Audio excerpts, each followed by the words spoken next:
Hi everybody, I am Lady Stars on Fire. My real name is Michelle Espinosa, and this is the weekly healing messages for November 12th through the 19th. Now, before I go into the video, first off I want to apologize for the video being a little bit late. I had some shamanic work to do and it kind of knocked me down and I needed a little bit of healing time for myself. With that being said, now the video is finally coming out. Second off, if you don't know, please listen to the show Other Than Dreams. It's my podcast, which I do with Hill Hippie on FXPG Public Radio on Tuesday nights at 10 p.m. live. If you don't listen to it live, you can always subscribe on Castbox and get it anytime you want and go back and listen to any of those shows. But this week, we're going to be doing Empath Ascension. When the empath finally learns to start to ascend, so do all of us. So does the earth and everything around us. When we start to learn to ascend, we as a total wholeness get better and healthier. And I'm given this information from Spirit that I'm going to share with you on the show. So please go back and listen to it. And if you enjoy it, please subscribe. With that being said, here is your Rune cast, FXPG Public Radio, Tuesday, 10 o'clock live. Thank you. Other Than Dreams. This is the Runecast for, not Runecast, but the whole healing messages for November 12th through the 19th. Now, I'm given the mouse this week, and for me, the mouse means be observant, more or less. Be very observant. You want to be looking for like the beacon that you've been missing, that you're not seeing. There's something that should be showing itself this week, and are you observant? Are you going to notice it? Are you going to view it? Are you going to see it and take action when it comes in? Because this is what Spirit's giving me. They are using the mouse. That's how I see the mouse when they give me the mouse. But you may also want to go back and try the mouse as a totem or spirit guides and look that up and see if it has anything for you specifically. But I am being shown that it has to do with like the beacon that will help move you forward. It's something that you're not seeing, something that you're not viewing, you don't know about, but it's something that you need to. And if you are observant, you will see it this week. Now, I am also being told by Spirit, I don't always use my rune book anymore. You don't see me use it as much. But I am being told by Spirit to pull a specific area out, and I should say this. And so I'm going to. Grounding, and remember, sacrifice. Some things in the ground sometimes must die so that it can make room for new. I do not know necessarily what it means for you, but apparently somebody out there needs to hear that. As well as this speaks to our four elements. And when your four elements are out of balance, so are you. Because your four make your one. Your emotional, your mental, your spiritual, and your physical. If one of them are out of balance, love, you are out of balance. Now, as I go into the rune cast, let me find it here in my book. We are given Kinez, the torch, the craft, cunning, fire, manifestation. And right now manifestation is powerful, even if you're unconscious to it, especially if you're unconscious to it. Character, personality. It speaks to our creativity and our craft within that creativity. But if you are out of balance, then it also can throw you off because the manifestation may be going against you. And you need to know that. It can be blocking you within cycles of what it is you want within that manifestation, as well as causing blockages within yourself and your chakras. It is the principle of ignition. It is creativity. It is inspiration, knowledge, and capabilities. It is shaping and reshaping. It is transmutation through fire, because it is a fire element. It speaks to us of that fire, passion, energy, which could be sexual energy, but it also could be your children, because your children are of your heart and soul, so they are of your fire. Now, I am also being given this week, which I did not post in the original post for the Runecast, because they just gave it to me, which is Lagos, as soon as I find it within my book. Lagos is water, sea, lake, and life force. It is the world of water, rivers, and oceans. It focuses on issues of emotional creativity and spirituality. It brings to us the healing power of renewal, manifestation, and psychic matters in general. It is the life force, emotions. It is the feeling body itself. It is our unconscious depths of self, the rites of passage through death. It is growth. It is creativity. It is vital power of the spirit. It is energy being manifested from the very unknown. It has to do with releasing, surrendering, and letting go of something. It is also testing evolution through the tapping into your very vital forces, into the true power of who and what you are, into your authentic self. Are you forthcoming with yourself? That's a very important part. Are you forthcoming with your own self and your own denials? Because you may be manifesting incorrectly if you are. It is sorcery projection. It speaks to us of psychic power, responsiveness, and receptiveness. Then it speaks to us of Jera is the last one for this week. As soon as I can get to where I have it here. So of course I go way too far back. Sorry, it is Manez. Manez speaks to us of man, humanity, power, man, humanity, people, air. It is the world of people. It speaks to us of intelligence, creativity. It speaks to us of our ability within those creativities, but it is self-realization through everyday ordering of life, self-consciousness of the individual becoming the hero or seeking the hero, the personal quest, seeking the personal quest, waking to one's true place in the scheme of things, in the world that you live in, your true place and where it is that you truly are belonging. So if you are not feeling that, if you are feeling victimized or weak or lost, this is because you are not finding your true place. And there's a reason for that, more or less, because Spirit is also giving it to me inverted. And if you follow me, you know I never give you inverted. So it's important that Spirit is making me say it. Self-delusion. Many people are having problems with self-delusion, false perceptions of who they are and the importance of who they are. Whether it is because they think they are too important or because they don't think they are important enough. It is a blindness of truth. So are you being forthcoming with yourself? It is feeling of weakness and a feeling of despair because of that self-delusion or that false perception. So you need to learn how to flip it over and find the belonging of divine energy, of the two, the human nature of the divine and the human within, because this speaks to us of, our the magic of the everyday life. And if your everyday small things in life aren't adding up to the magic, you can't expect the big ones to. And then it is Jera. Jera speaks to us of the year, the harvest, the season. It is cycles, seasonal changes. It is the harvest. It is the patience. It is timing, rewards for efforts, debts being paid back.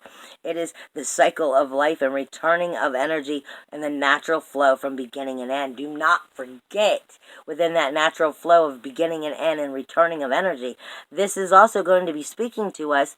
Ooh, what did I just do? That is also going to be speaking to us of karmic energy. Okay? So, remember the threefold theory. What you put out is what comes back.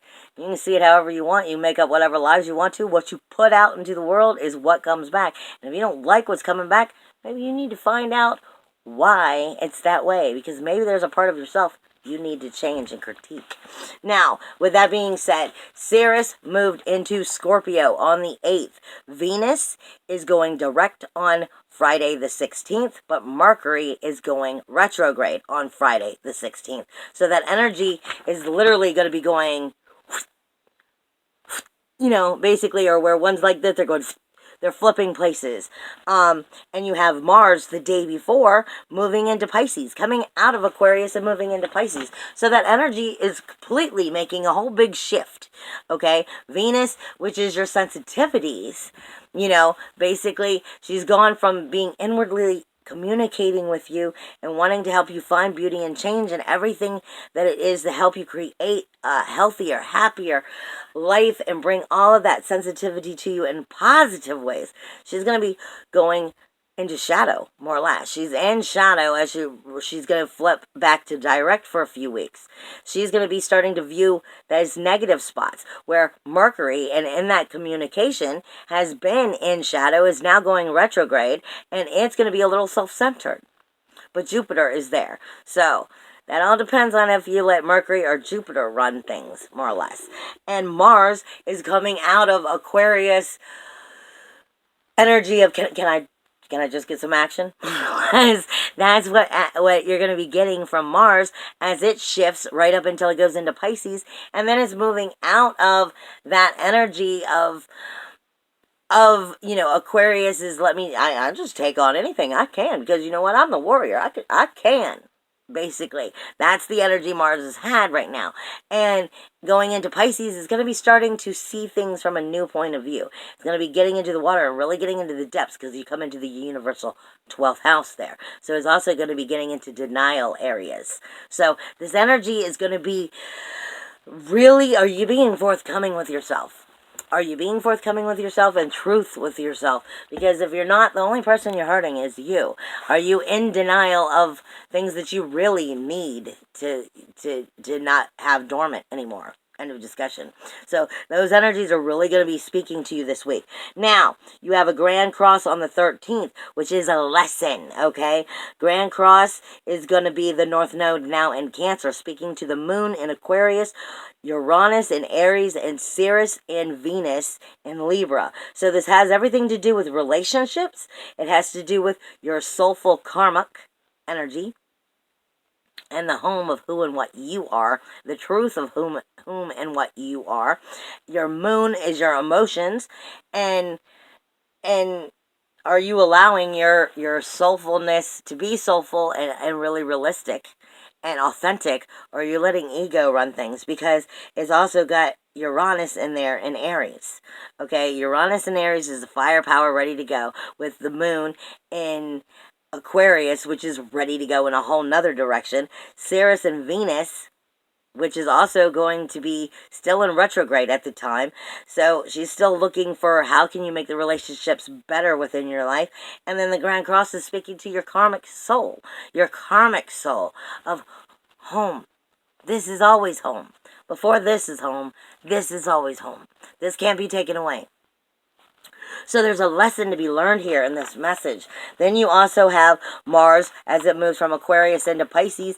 It is going to be squaring both the Sun in Scorpio and Jupiter in Sagittarius. So your illumination may not be bringing out the shine necessarily you want it to from Mars. Your passion, your action, your aggression may be going through that inner flip-flop as it goes from Aquarius and into Pisces. It's going to be going from, the rebel within to deep within.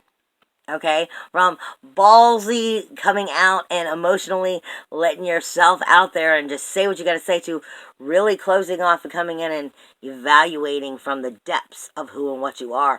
Your warrior is taking a major flip. Okay? And it's speaking to your sun, which is in the relationship and what they're responsible for, as well as your higher self. Okay, so that's a major powerful energy going on there. And as you come into the 15th and the 16th, the moon is adding to that energy. So it's going to make it even more heightened. Okay?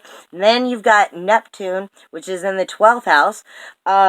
And the moon is going to be following it on the 17th, and it's squaring Mercury. So your communication might be talking to your Mercury, your Mercury communication may be talking to Neptune in a not realistic way. Okay? That square could be causing issues of delusion in a form.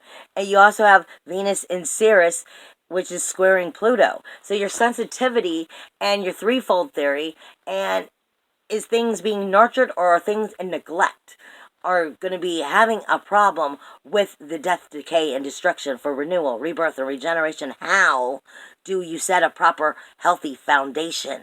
So that sensitivity might be a little off the chart right there.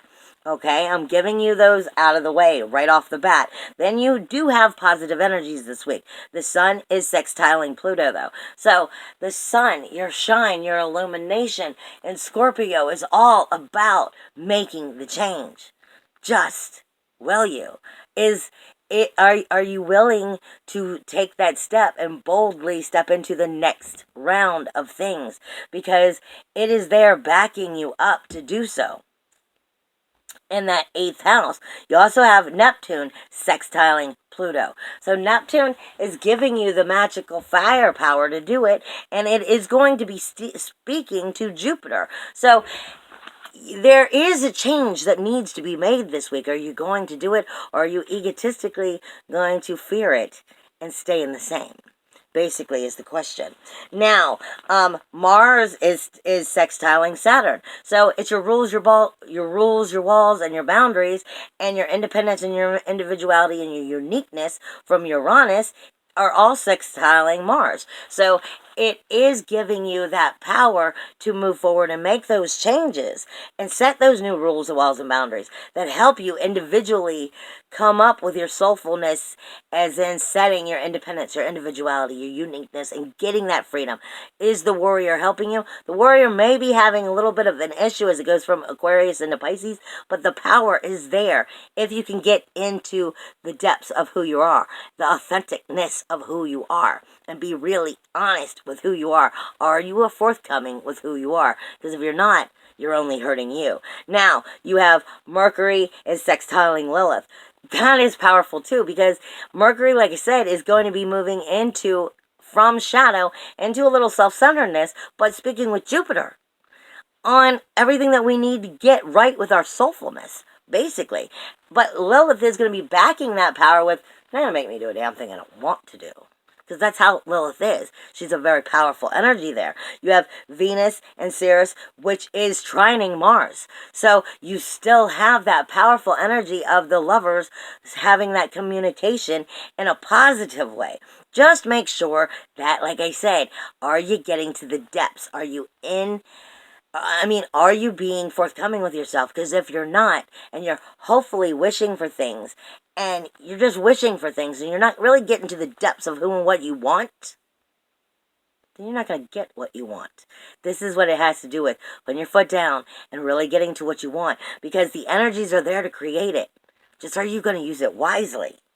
Basically, and Uranus is trining Saturn. Things are very positive. Independence, individuality, uniqueness, freedom is working with the ability to set those new rules, walls, and boundaries. But are you setting the right ones? Are you conscious to what you're doing? Because that's really what this is coming down to. Everything is coming into the changes of what's going on for the next year. And then, where you're going to take 2020. I love you. Bye, everybody.